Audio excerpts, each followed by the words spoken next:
Apex News, India, Northeast. नमस्कार, मैं हूं सानिया और आपकी स्वागत करती हूं अपेक्स इंडिया न्यूज में। चलिए नजर डालते हैं इस वक्त की हेडलाइंस पर।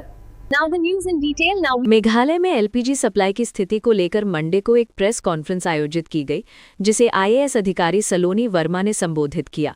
प्रेस कॉन्फ्रेंस के दौरान वर्मा ने बताया कि राज्य में डोमेस्टिक एलपीजी सिलेंडर की कोई कमी नहीं है और घरों के लिए पर्याप्त सप्लाई बनाए रखी गई है।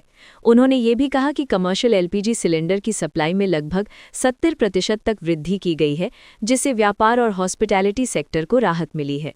वर्मा ने जानकारी दी कि विभाग लगातार संबंधित अधिकारियों और सप्लायर्स के साथ संपर्क में है ताकि एलपीजी की उपलब्धता और बढ़ाई जा सके। उन्होंने आशा व्यक्त की कि आने वाले दिनों में सप्लाई और बेहतर होगी। This is just to brief you all regarding the LPG situation in the state at present in Meghalaya.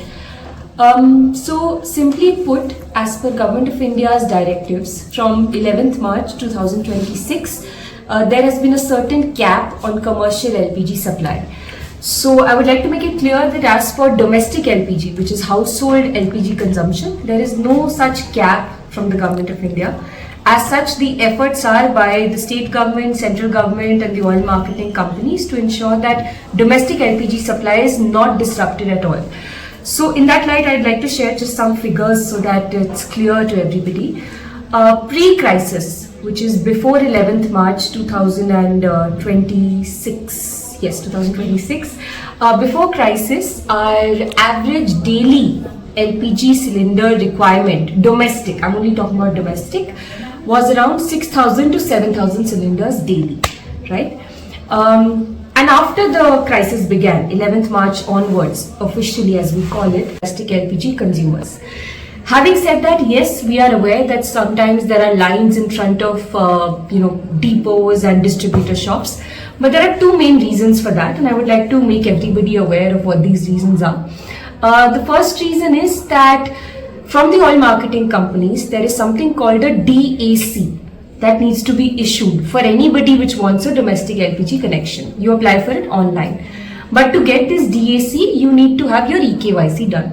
So unfortunately in our state, and this directive has been there from a long time. It's not like in the crisis situation, suddenly this was implemented, this EKYC mandation. But now that, there's a crisis, so oil marketing companies are also, they were already, but now they are also implementing it mandatorily so that there is no black marketing, no hoarding, no pilferage. Since EKYC is mandatory now for domestic LPG consumers, that is why you see these lines, because people have been rushing to these, distributor shops with their documents to do EKYC and all those things. So as a result, there have been lines at these shops. But as per the data we have collated it with our inspectors of supply, with our contacts in the OMC. Their marketing, from what we have been able to assess, and this is assessment at two levels. One is at the directorate level, which is the department level. We have a network of sub-inspectors and inspectors, and others at the OMC level, which is primarily IOCL for Meghalaya. We have seen that reports of black marketing and hoarding for Meghalaya are negligible, close to nil. However, and that is because here two things have been done very consistently. One is that this EKYC is being implemented in full letter and spirit. I'll tell you what is happening. Either that person has not done their EKYC, as a reason their DAC is not being generated, and hence they have to wait. That's one. Number two, yes, Government of India has made this rule that now the duration between your last refill and now has to be 45 days. So now, unless 45 days pass, unfortunately, you cannot get a new refill. So that's the first step, this EKYC and DAC system to ensure there's no black marketing.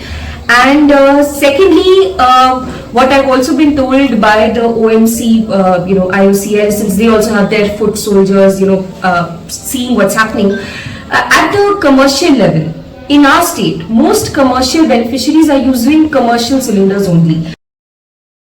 Palm Sunday news Hindi. Palm Sunday के अवसर पर शिलोंग के Christian समुदाय ने प्रार्थना, जुलूस और विशेष church सेवाओं के साथ उत्सव मनाया। सुबह से ही श्रद्धालु विभिन्न गिरजाघरों में इकट्ठा हुए और शांति और विजय के प्रतीक के रूप में पाम पत्तियां लेकर आए। भक्तों ने प्रार्थना सभाओं, होली गॉस्पेल के पाठ और भजनों में भाग लिया, जो ईस्टर से पहले आने वाले होली वीक की शुरुआत को दर्शाता है। चर्च नेताओं ने पाम संडे के आध्यात्मिक महत्व पर जोर देते हुए लोगों से विनम्रता, विश्वास और बलिदान पर चिंतन करने की अपील की। कई परिसरों में चर्च परिसर के अंदर जुलूस निकाले गए, जहां लोग भजन गाते हुए प्रार्थना करते दिखे।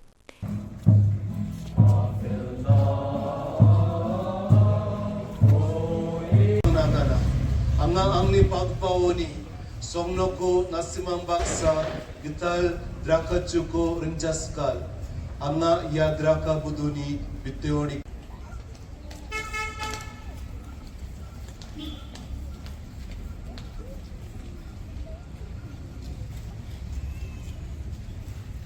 gets spent by you. Budon jisru केंद्रीय मंत्री नितिन गडकरी ने घोषणा की है कि सरकार देश भर में एक नया AI based toll collection system लागू करने की योजना बना रही है।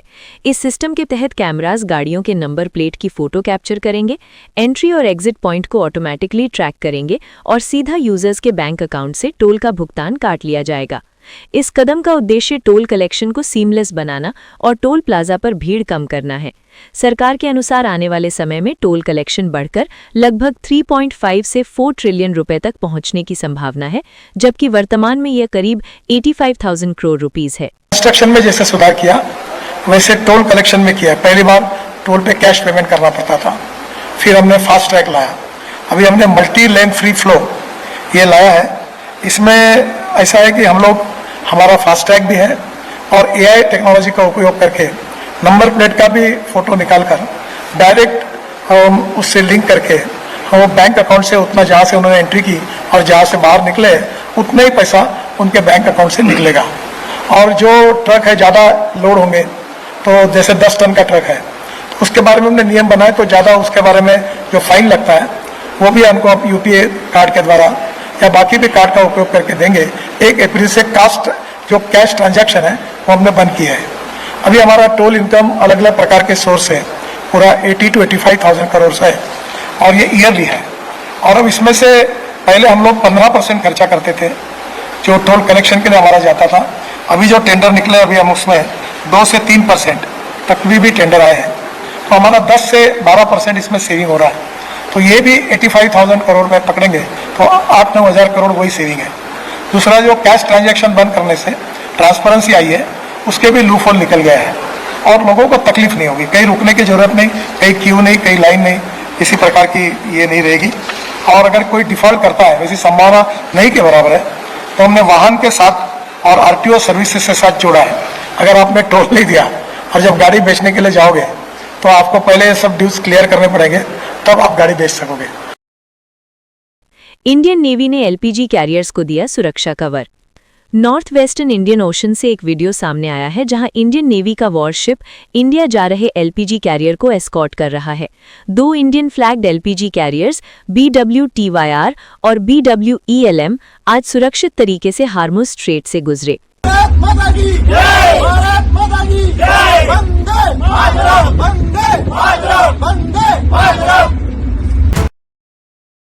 शिलोंग में सेक्स रैकेट पर पुलिस का बड़ा एक्शन। ईस्ट खासी हिल्स पुलिस ने शिलोंग में बड़ा क्रैकडाउन करते हुए 16 लोगों को गिरफ्तार किया है, जिनमें 4 अलेज्ड पिम्प्स शामिल हैं। SP विवेक CM के मुताबिक ये एक्शन चर्च और गुरुद्वारा के पास इलीगल एक्टिविटीज की शिकायत के बाद लिया गया। पुलिस ने एक स्विफ्ट डिजायर और 2 स्कूटर्स भी जब्त किए हैं। सदर पुलिस स्टेशन में केस दर्ज किया गया है। भारत बांग्लादेश बॉर्डर पर सुरक्षा मजबूत। केंद्र सरकार ने बांग्लादेश बॉर्डर पर सिक्योरिटी बढ़ाने के लिए फ्लड लाइटिंग का काम तेज कर दिया है। 3077 किलोमीटर में से लगभग 2752 किलोमीटर पर काम पूरा। BSF के 1114 बॉर्डर आउटपोस्ट्स एक्टिव, 3232 किलोमीटर फेंसिंग और 3785 किलोमीटर रोड कंस्ट्रक्शन कंप्लीट। ये कदम इन्फिल्ट्रेशन और स्मगलिंग रोकने के लिए लिया गया है।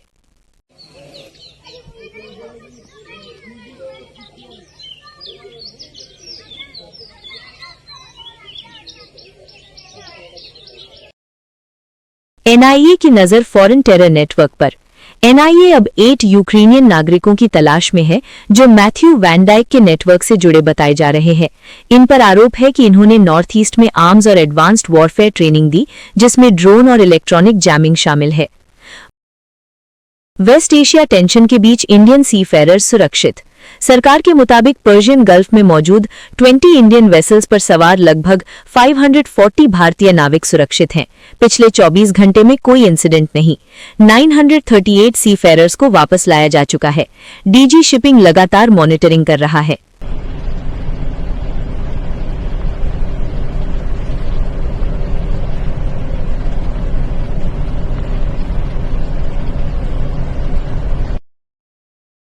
दिल्ली पुलिस ने होक्स थ्रेट भेजने वाले को पकड़ा। दिल्ली पुलिस ने मैसूर के श्रीनिवास लुइस को गिरफ्तार किया है, जिसने 1000 से ज्यादा फेक थ्रेट मैसेजेस भेजे थे। मामले की जांच जारी है। ईरान के कमांडर की एयर स्ट्राइक में मौत। ईरान आर्मी के कमांडर मजीद जकरियाई की यूएस और इजराइल के एयर स्ट्राइक्स में मौत हो गई।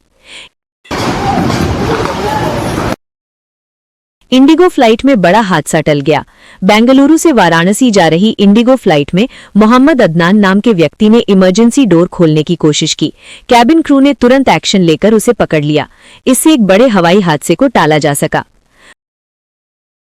मध्य प्रदेश में माइनर से दुर्व्यवहार का केस। गुलाबगंज में शरीफ खान के खिलाफ माइनर लड़की के साथ दुर्व्यवहार का केस दर्ज हुआ है। उसकी पत्नी और भाई पर भी साजिश में शामिल होने का आरोप है। Wife and brother have also been named as co-accused in the case. आरोप है कि मुस्लिम महिला और हिंदू लड़की ब्यूटी पार्लर का काम सीखने जाती थी। पीड़िता ने शिकायत में बताया कि वो गुलाबगंज निवासी यास्मीन खान के साथ पार्लर का काम सीखने जाती थी। करीब 4 महीने पहले यास्मीन ने उसे काम के बहाने घर बुलाया। जब युवती वहां पहुंची तो यास्मीन घर पर नहीं थी और उसका पति अकेला मौजूद था। इसी दौरान आरोपी ने उसके साथ दुष्कर्म किया और किसी को बताने पर जान से मारने और बदनाम करने की धमकी दी। डर के कारण युवती ने यह बात अपने परिवार से छिपा ली।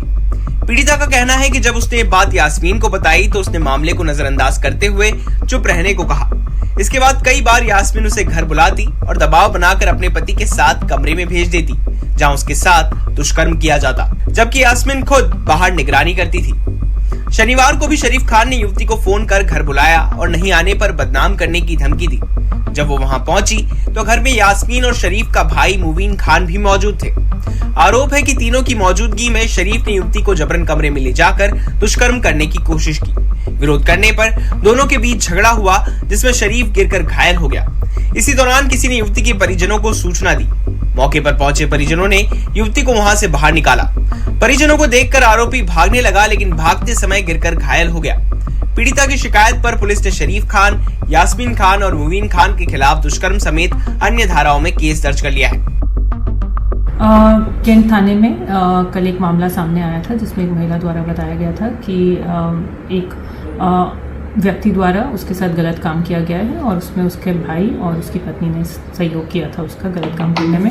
तो पुलिस द्वारा इसमें गंभीरता देखते हुए उनको राउंड अप किया है और कार्रवाई आगे की जो है वो की जा रही है। मैम, उस पर कितने आरोपी बने हैं? उसमें 3 आरोपी हैं और पुलिस ने इसमें काफ़ी गंभीरता से इसको देखते हुए पूरे मामले को तीनों को राउंड अप कर। मैम, उसमें उसकी पत्नी को भी आरोपी बनाया गया है? जी।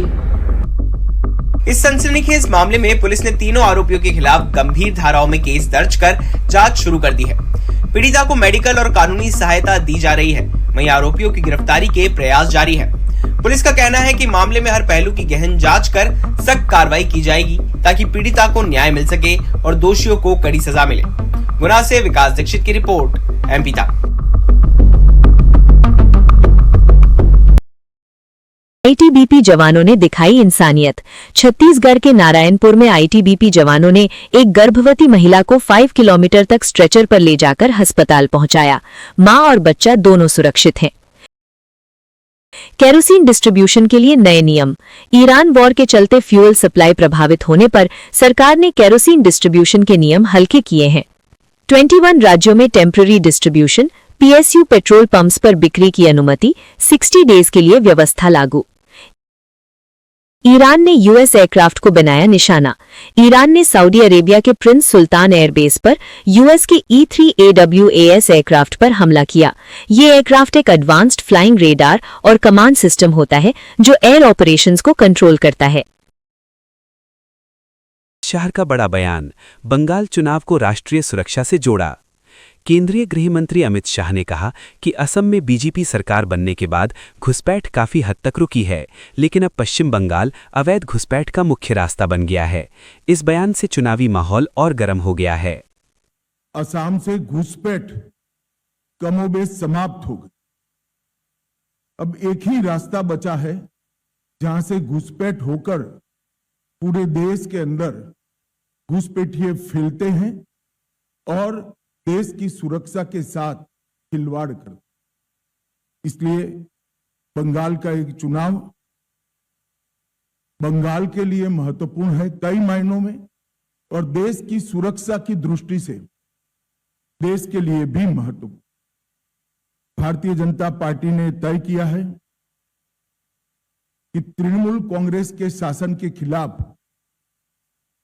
जनता के जो मुद्दे हैं इसको आवाज देना, जनता की आवाज को मुखर कर बंगाल की जनता के सामने और देश की जनता के सामने प्रस्तुत करना, और बंगाल के आने वाले चुनाव में ये पूरी जो अराजकता तृणमूल के शासन में फैली है इसका हम क्या हल लेकर आएंगे, इसका हम जवाब भी लेकर आएंगे। मुरादाबाद कोर्ट का ऐतिहासिक फैसला, 16 दोषियों को उम्र कैद। उत्तर प्रदेश के मुरादाबाद में 2011 में तत्कालीन डीआईजी अशोक कुमार सिंह और पुलिसकर्मियों पर हमले के मामले में कोर्ट ने 16 लोगों को उम्र कैद की सजा सुनाई है। सभी दोषियों को कड़ी सुरक्षा में जेल भेज दिया गया।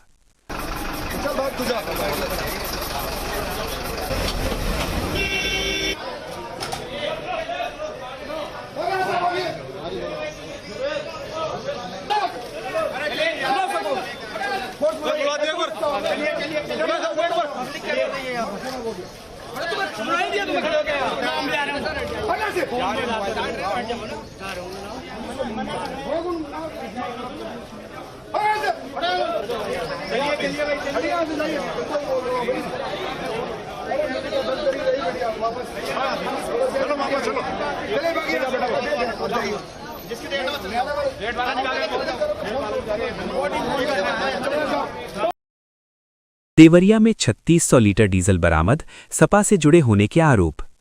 उत्तर प्रदेश के देवरिया में पुलिस ने छापेमारी कर 3600 लीटर डीजल बरामद किया।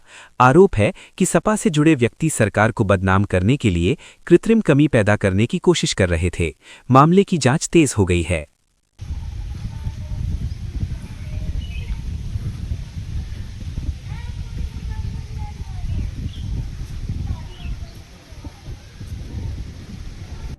जनपद देवरिया में पेट्रोलियम पदार्थों की उपलब्धता सुनिश्चित करने के लिए जिलाधिकारी महोदय के निर्देश के क्रम में चलाए जा रहे औचक निरीक्षण अभियान के तहत प्राप्त सूचना के आधार पर आज दिनांक 27 मार्च को पुलिस व प्रशासन की संयुक्त टीम के साथ थाना कोतवाली रुद्रपुर क्षेत्र के अंतर्गत ग्राम जोगिया खुर्द में छापेमारी कर अवैध रूप से भंडारित 3600 लीटर हाई स्पीड डीजल वीर बहादुर पुत्र स्वर्गीय महेश तथा रामानंद पुत्र बिकाऊ के घर से प्राप्त हुआ।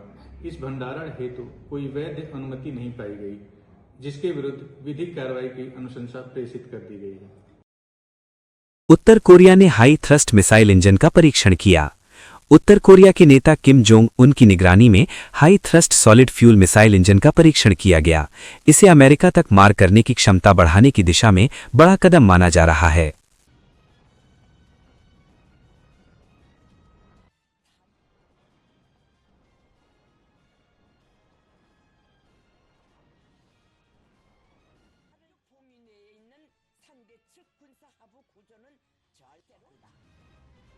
우리가 보유한 강력한 공격력은 이미 천명한 말하셨습니다.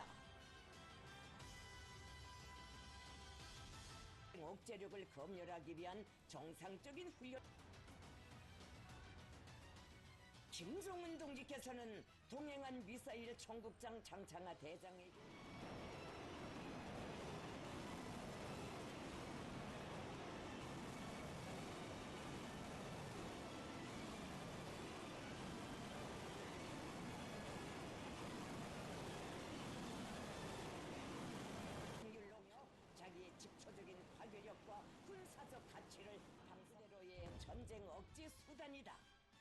That's all for today. Namaskar. Jai Hind.